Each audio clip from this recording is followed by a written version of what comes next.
Hey there everyone, this is Samuel Johnson and welcome back to the Spider-Verse Retrospectives, and today we'll be continuing our discussion of the Spider-Verse storyline as we take a look at The Amazing Spider-Man Volume 3, Number 12. Now, last time on Spider-Verse, with the superior Spider Army now being folded into the regular Spider Army and Peter being made the de facto leader of everyone, essentially the Spider Army begins essentially figuring out what to do next.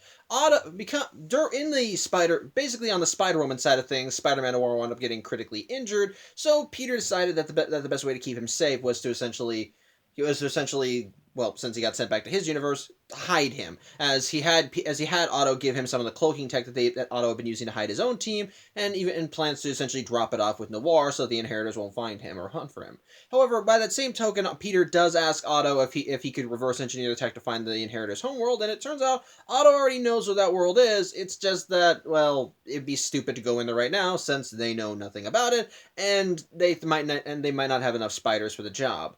As such, Peter decides that he's going to kill two birds with one stone, as he ends up forming a couple teams to take care of this. Specifically, he has Miles Morales and the Spider-Man from the Ultimate Spider-Man cartoon, who I have dubbed the Drake Bell Spider-Man, go off into other universes to go and gather more Spideys for their army, while Peter decides that he needs to go and he does need to send someone to go and take care of reconnaissance, and he says he knows the perfect Spidey for the job, as Anya, Corazon, and Spider-Gwen all go off to do their own mission. As unfortunately, no sooner do the two teams leave, that unfortunately the safe zone is under attack as the Inheritors invade this world, allowing us to finally see the father of the Inheritors, Solus. Of course, since the whole gimmick with the safe zone is that this world Spider-Man is a cosmic Spidey, he begins immediately annihilating them, but unfortunately Solus is kind of a match for him, as Solus actually manages to engage Cosmic Spidey in combat, and even manages to get close enough to siphon out his life force, killing him. And finally, to add insult to injury, it's here we finally learn about the third spider totem that the Inheritors need for their prophecy, the Scion. It's Mayday's younger brother, Benji, and we only learn that when Moreland knocks Mayday aside and takes her brother, which is where the last issue ended. And so this issue actually begins with the Spider Army, well, trying to figure out what the hell to do. And so, because, well, yeah, this is not going well. Moreland has Mayday's brother. Solus is now charged up with the Enigma Force, which, yeah, you can see the power brimming from him after killing Cosmic Spider-Man. And while Otto says that maybe they should launch an attack because he thinks he's weakened, it does not work. In fact, when the Spider Army goes in for the attack, Solus just starts killing them one by one, resulting in the death of two more Spideys, specifically the Spider Knight, or the Prince of Arachna as he's called, who is, believe it or not, a Cinderella version of Spider-Man. Again, it's explained in Marvel fairy tales. Actually, no, I didn't mention that before. Either way, he's a fairy tales version of Spider-Man, and a kind of sort of lizard Spider-Man who is also a member of his world's Fantastic Four. I don't get it. I genuinely, I think he's from some comic, but for the life of me, don't ask me which one. I have not read it. I might have to look it up later, but yeah, he gets killed off too. And the Spider Army realizes that, yeah, things are not really going well. As such, in the midst of all this, Moreland takes Benji and leaves, while Mayday tries to pursue. Again, Moreland just backhands her away, and sadly, Moreland leaves with Benji in tow. So yeah, Mayday ain't taking that well.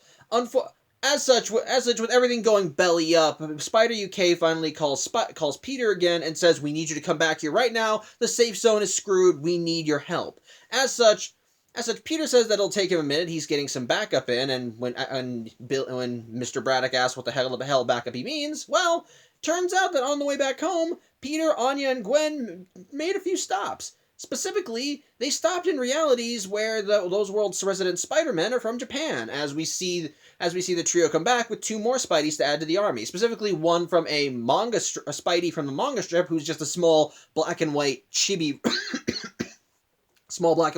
version of Spider-Man, and the Marvel Mangaverse Spider-Man. I thought he was from America, but whatever. But the thing is, they're not the only ones that they recruited. You see, there is another Spider-Man that Peter needed, and that was part of the reason why he went to the worlds where Spidey was from Japan, because you see, there was a particularly strong reading on a spider totem from that region of the world. Now, odds are, if you are familiar with tokusatsu anime and live act and stuff, you might know who this guy is. But in case you need an introduction, the Spidey he got was, sorry, I just forgot the name, was Takuya Yamashiro, aka the Spider-Man from the 1970s live-action series.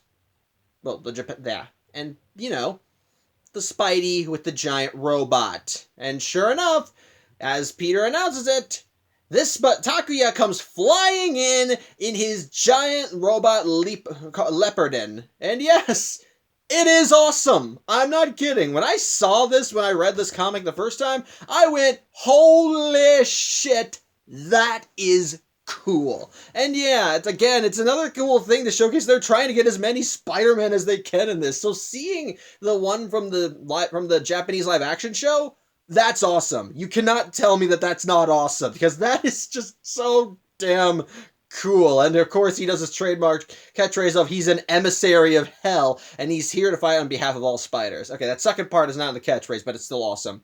But either way, Solus just still scoffs at this, and he immediately engages Leopardin in battle. And the power of the Enigma Force is enough of a match for Leopardin. And while Takuya does try to turn the tide of battle, even having his robot almost summon his signature weapon called Sword Vigor, Solus interrupts that by ripping the robot's arm off. So even with the added help, things are still going bad. As such, Peter realizes that even with this added help, they can't stay here, so he tells the assorted Spideys that they need to just jump ship, which Otto compliments Peter on because he's sacrificing one Spidey for the sake of the many, but Peter tries defending himself, saying, no, that's not it, and which leads to kind of an amusing moment where Otto just says, right.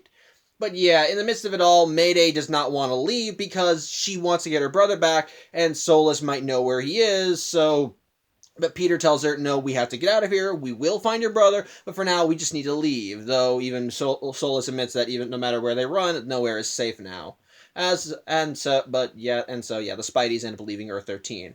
Meanwhile, back in kind of sort of tie-in country, we cut back to Cindy Moon. Since we last saw her, she has still been bopping around universes trying to avoid the Inheritors, and we soon see where her trip has taken her. An Earth known as Earth 3145. A world that is a world that has been lost to nuclear war. Pretty much, put simply, this world's dead. Everything on this planet is irradiated, and the instant Cindy sets foot on it, she finds it incredibly hard to breathe as a result. Unfortunately, though, this world is also the safest place for her right now, because immediately upon arriving, a portal opens, and from it come Brix and Bora, who are here to grab her because, well, they need her for their prophecy. Unfortunately, the instant that Brix sets foot on this Earth, he just starts screaming in pain and keels over. Bora is able to save him by pulling him back in, but it turns out the Inheritors and radiation don't do well, which is actually how Spidey beat Moreland before, as Moreland did try to kill Spidey the first time, but because of the irradiated spider bite, Peter's irradiated blood, well, apparently Peter wasn't a filling meal at the time. I don't know what changed between then and the second time they fought, but whatever. Either way, turns out they can't actually... But either way, this world might be hurting Cindy, but it's even worse for the Inheritors, so that makes this world the best place to be. As such, Cindy, to try and cope with it, ends up webbing up herself a hazmat suit, which I guess webbing is insulated for nuclear radiation, I guess, and she decides she needs to find a place to hide until... She realizes she needs to find a place to hide in this world so that she doesn't die of radiation, and she actually thinks she might know the place. In the meantime, back with the Spider Army, they've now popped up on a world where essentially New York is enveloped in a forest and dinosaurs are still running around. Which, Peter admits he didn't have a specific target in mind. He just input random coordinates into his teleporter, as he figures if they don't know where they are, then neither will the Inheritors. So he thinks that they're good for now, though even Otto states that they're not really doing well right now. The safe zone is kaput, Otto's hideout is gone, and he thinks that they've lost a perfectly good Spider-Man, which... he blames all of this on Peter, which, okay, maybe the first thing with his hideout, I would kind of maybe blame on Peter, but the thing is, I think that would have gone belly up even if Peter was not involved, so I don't think that works. And on top of that, how would Peter's absence have affected what happened back on Earth 13? Because I'm just gonna say this right now. I think that Solus would have still destroyed Cosmic Spider-Man, and they would have still taken Benji if Peter was still there. Because I don't think that he would have added much to the fray, especially since Cosmic Spider-Man was essentially their first resort on that Earth. So I don't think Peter being there would have changed anything. But Peter does have a defense for the losing one Spider-Man. It turns out, he was fully aware that something could go wrong, and so he had actually armed Takuya with his own dimensional teleporter, and so he manages to arrive in this world with the other Spideys. Though unfortunately, his robot did not survive, so he considers it kind of a heavy loss. Though the other Japanese Spider-Men tell him he's not alone. He's not alone. They're all family here, so which he does appreciate. But in the meantime, though, well, Peter does try to go and console Mayday, telling her, look, I meant what I said, we will find your brother, but at this point, Mayday's starting to really hit her limit, as at this point, she just really wants the Inheritors dead, and at this point, she is sick of dealing with all these Spideys who are not just going headfirst and diving right in, to the point where she just calls them all fakes, and then in her mind, there's only one real Spider-Man, her dad, and he's dead. So, yeah, things are getting hairy. However, Peter doesn't really have any time to try and calm Mayday down, as he starts getting messages from away teams, as he actually gets a call from Jessica Drew, and yeah, it turns out that the mission that Peter, Anya, and Gwen went on, that was to go get Spider-Woman. It turns out that they wanted her to essentially be the lady behind the lines for Loom World, and to try and get her essentially for her to get recon on this place. And coincidence of all coincidence, Jessica's counterpart on Loom World is a handmaid for Morlun. So basically, Jessica was able to just slip into her counterpart's place, and it gives her almost free reign of the entirety of Loom World. Though she still needs to be careful, because she's still just a handmaid, and odds are if she's just talking to herself, then it might not be. Then the Inheritors will still ask questions, and to make matters worse, she can't exactly get away right now. You see, during the tie-ins, she had to swap teleporters with Cindy because, well, at one point, Cindy's own dimensional teleporter wound up getting damaged, and so to help Cindy pretty much get away from the Inheritors, Jessica wound up swapping teleporters with her so Cindy could continue jumping through the universes, while Jessica got her damage teleporter, and sadly, because of the damage, that means it means Jessica's running on fumes. There's only enough power in the teleporter for her to communicate for so long, and in terms of actually getting out of there, she doesn't think that she'd be able to open a portal big enough to get her away. But as such, while Spidey does say that maybe we should come and get you, she shoos it off. She just kind of brushes it off and says, "No, I'm still in a good position." But when she tells Peter about how her counterpart was a handmaid to Morlun, Peter thinks that that's too good a cover. That can't be a coincidence. And sure enough, it wasn't. It turns out that that under the Inheritors' nose, under the Inheritors' noses, the Master Weaver's been pulling some shit.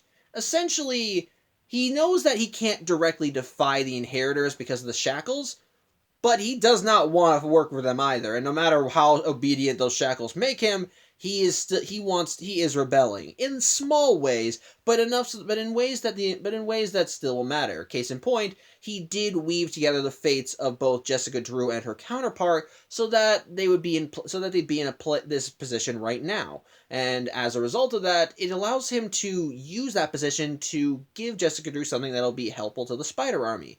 Specifically, 2 scrolls, both of which contain prophecies. One of which is the prophecy that the Inheritors are trying to fulfill, and another that he thinks will be helpful to the Spider Army in one regard. We'll learn more about that later.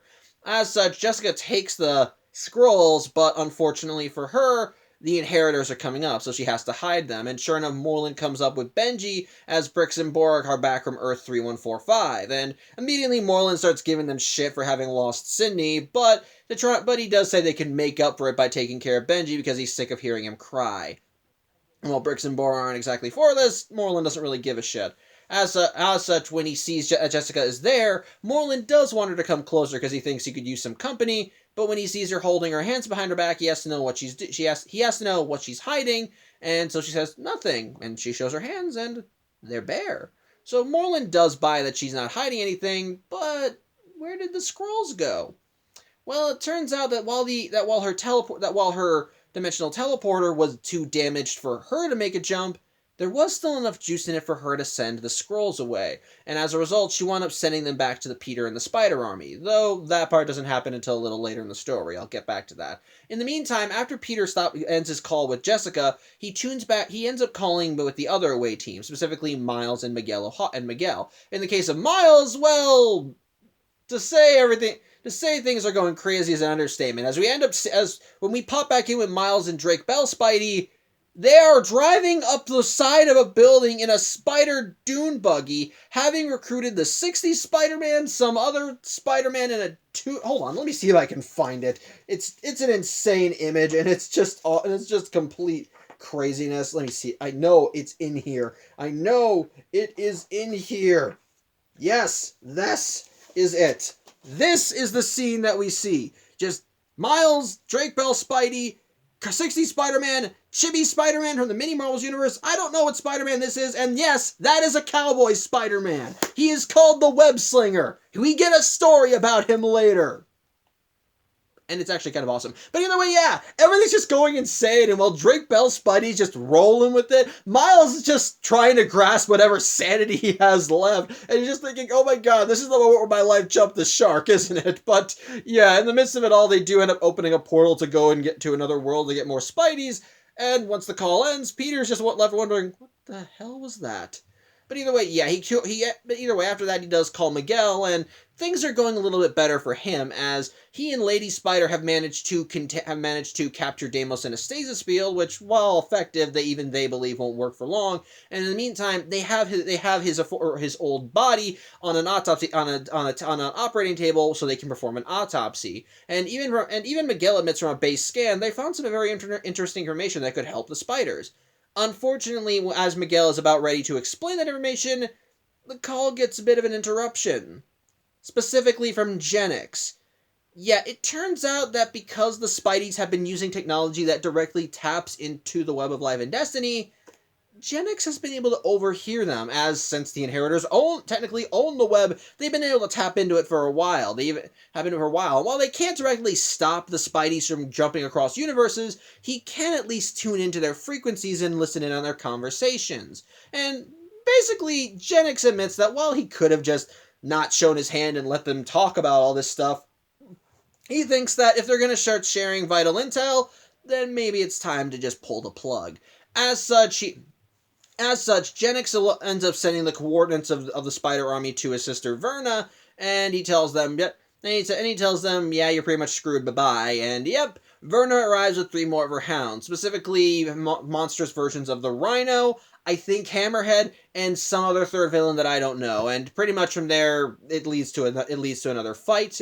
Fight as the Spider Army engages Verna and her hounds, and they pretty much realize, what are we going to do? We can't go anywhere, and because even if we jump out of this world, the Inheritors could still find us. Oh yeah, also in the battle, they lose another Spidey, specifically the Betty Brant Spider-Girl, who is also from the same issue as Captain Spider. It's just that in her reality, Betty Brant got bitten by the spider instead of Peter. But that's again another story that I'm not going to get into. But either way, as everything's going down, that's when Peter ends up getting the scrolls. But unfortunately, he can't read them. He knows that whatever's on them must be important, because the teleporter that was used was Jessica's teleporter, and odds are if she sent them to them, they must be important.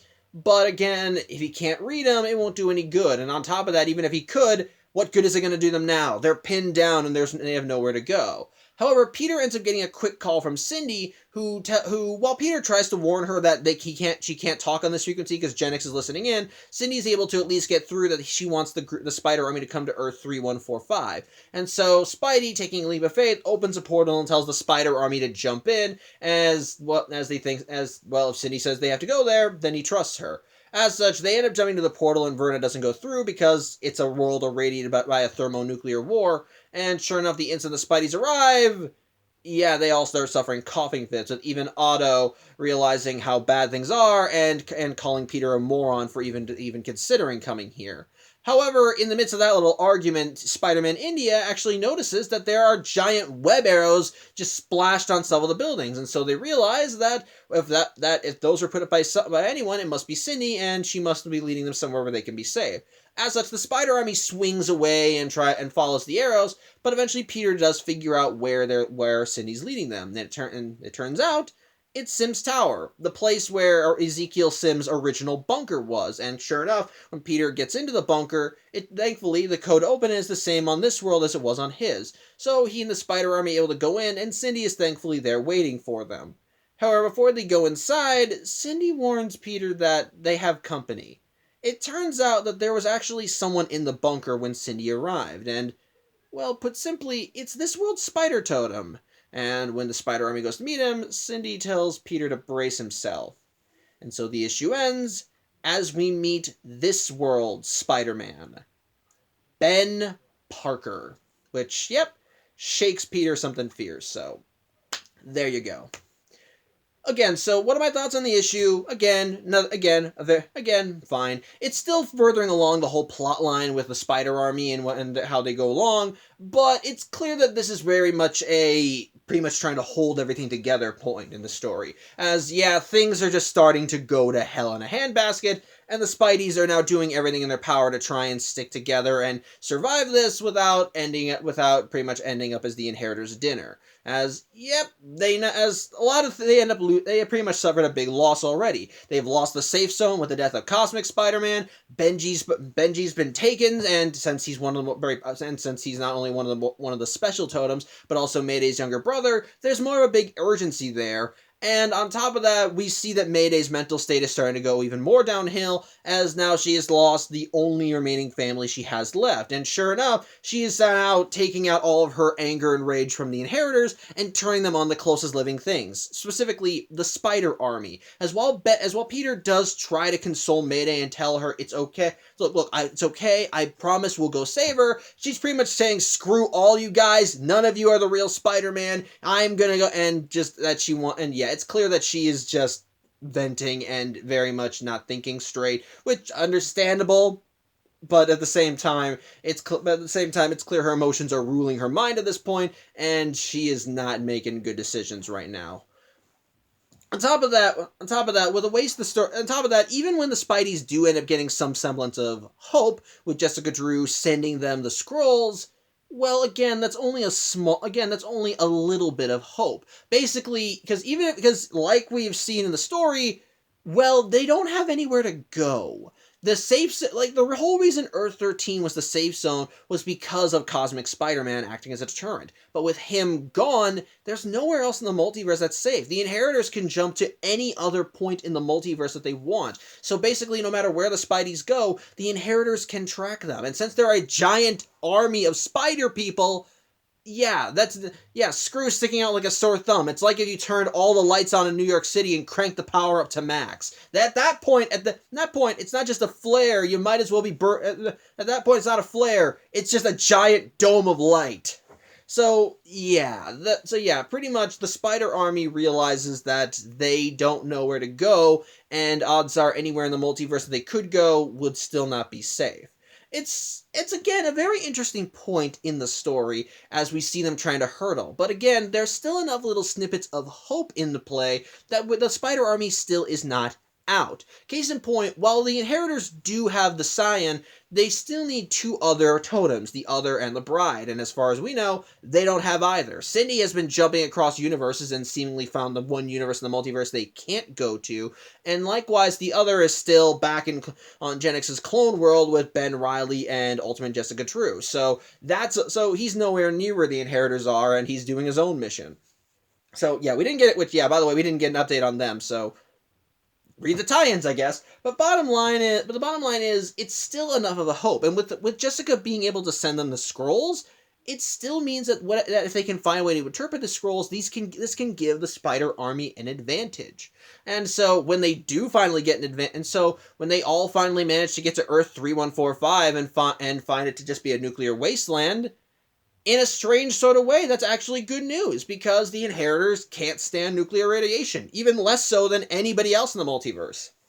So essentially, all the Spider Army has to do is just find a place on this Earth that isn't irradiated, which in this case is Ezekiel Sims' bunker, and from there all they have to do is hunker down in there, and boom, new save zone. So I do like that. It's still showcasing that while the Spider Army may have faced a heavy loss, they're still not out for the count. They're still fighting, and they're still trying to work whatever advantage they have. So I like seeing that, and I do still like how everything is going down. On top of that, again, we do get some really good character stuff with Mayday, which I talked about with her and how she's reacting to her losing her brother. So that's some more character development on her part for the story. I do like the little snippets as we check in with the other Spideys. Again, yeah, that stuff is all linked to the tie-ins, but at the very least, I do like seeing it and checking in on it, as it does still showcase how big things are, and essentially everybody's pulling their weight in here. Especially with Jessica getting the scrolls, Cindy finding this world, and Miguel and Lady Spider doing the autopsy on Damos's body. Which, yeah, you might notice that I mentioned only those two. Yeah, something did happen to Six-Armed Spider-Man, but you're going to have to wait till we get to the Spider-Man 2099 tie-ins to find out.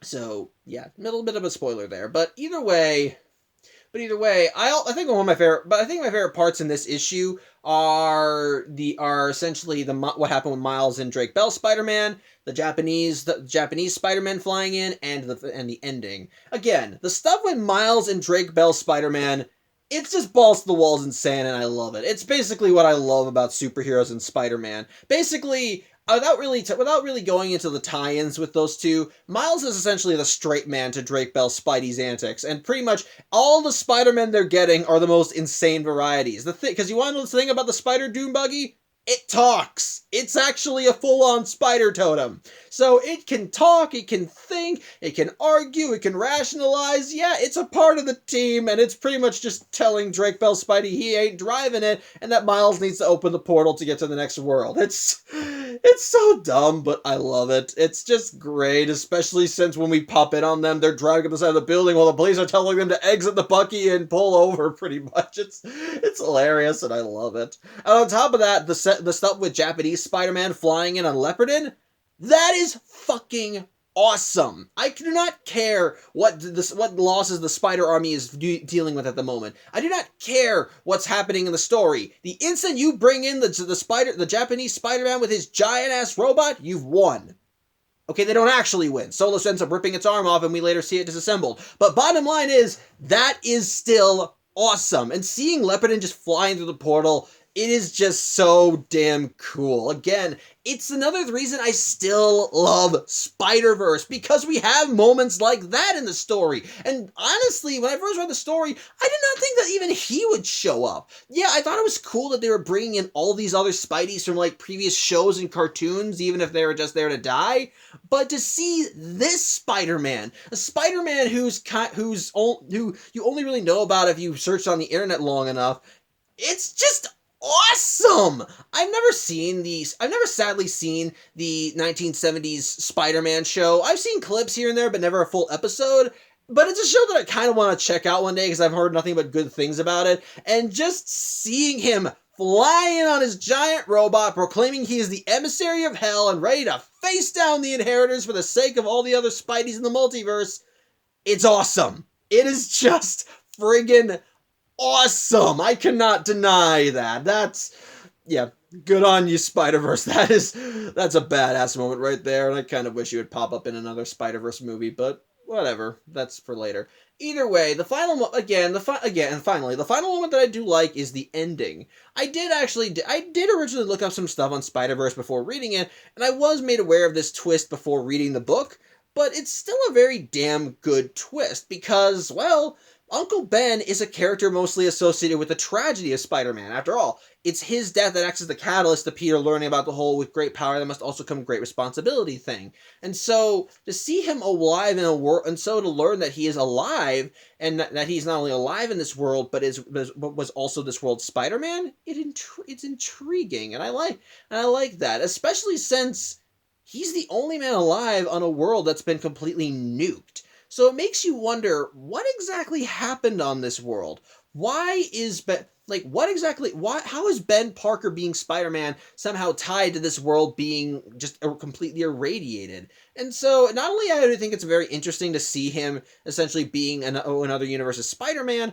but it does leave you asking some questions about what the heck's going on, especially since you know that him being there is going to screw with Peter something fierce, so there you go. If I have to list any complaints about the story again, if I have to list any complaints, I think for me the biggest one right now would be, well, I guess again how they check in with the tie-ins. Again, I still think that's annoying, and they only give like only give like little snippets. Which, yeah, again, I'm gonna be looking at the tie-ins later, but it still annoys me. But at the same time, another problem I also have with it would be Otto calling Peter out. Yeah, it makes sense for Peter to blame himself for everything that goes wrong since he wasn't around to stop it. But the fact that Otto's chewing him out saying, "This is all your fault, your leadership cost us this," I respond with, how the hell could he have done anything? Like, seriously. He is, despite Peter being their grand chosen one, he's still just a regular old Spider-Man. What could he have done that would have changed anything? Let's just pretend that him being there, that if he was there, that he decided to stay there and fight and face the Inheritors alongside the Spider Army. How would he have stopped Solus? Especially since, like I said, Cosmic Spider-Man was supposed to be the deterrent. The fact that they were on his world was what was supposed to be keeping the Inheritors away, because he was so powerful that he should be able to take the Inheritors on in a fair fight and be able to fairly end them.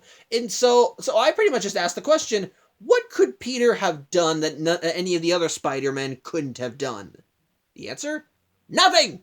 It would have done nothing. If Peter had been there, then the same things would have happened. It's just that they wouldn't have gotten the Japanese Spider-Man arrived, and Solus wouldn't have fought the giant robot. So, yeah, I think Otto's full of it. That is all. I'm just going to admit it. I think Otto is full of it. I think the results would have been the same even if Peter had been there. So, Otto, screw you. You're an ass, and you're an ass, and you're stupid. So, there you go. Otherwise, though, still a nice little piece of the puzzle for Spider-Verse. Again, progresses everything in a. Again, it shows the Spider Army dealing with suffering a loss, but still holding on to some remnants of hope as they try and find a way to recover from it. We got some good character stuff with Mayday. We see the Spiders getting more of an advantage with the Skrulls and so forth. And on top of that, not while they have lost one safe zone, they still found another in Earth 3145, while also getting the twist with Uncle Ben. Again, add on the fun, awesome stuff with Miles and Drake Bell, Spidey, and then of course the appearance of the Japanese Spider-Man. Honestly, it's still a fun issue. Kicks ass in that regards. So yeah, overall, still a fun issue. So yeah, that's about it. Thank you for watching. I'm Samuel Johnson, and tune in Tuesday as we see how the Spider Army tries to gather its wits and recuperate, while also learning more about this version of Ben Parker and how he may have unintentionally caused the end of his world. So till then, hope you have a good day, and I'll see you on Tuesday. Take care.